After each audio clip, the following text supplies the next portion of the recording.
Today we have a 2010 Camaro that we previously built and tuned on the street, and we just got finished dynoing it here today.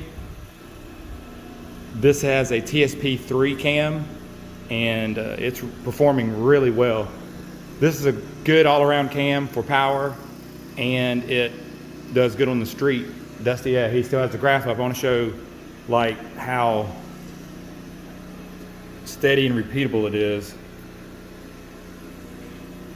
It made really good power.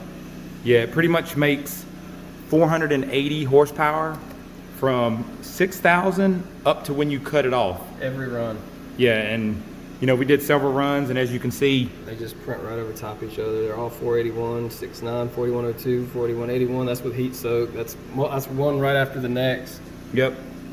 He does a lot of stuff on the street, so repeatable and heat are what's going to be out there. So, you know, you always want to repeat that on the dyno. But we picked up a little bit from tuning, but it was so close that, and it could have ran like it was forever. And this is just a very good combination. As you can see, the torque curve is also very good. Made 446 foot-pounds, and it's really flat over there. Air fuel, you want to see around mid-12s on this. It does great. I mean, it's literally copying over the line we use for a reference.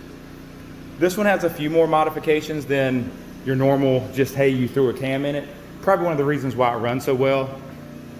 It has a ported intake, E85, Veram intake. It has headers, of course. It has some good gears in. I think he has 410 gears, which won't make power. But it also has the TSP 3 cam.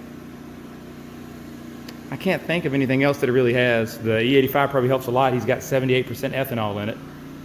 So overall, it's a good street setup. One of our favorite go-to cams for a stick car or an automatic that has at least a 3200 converter in it. Much more than that, any less than 3200, and it won't like this cam. You need to stick with something smaller.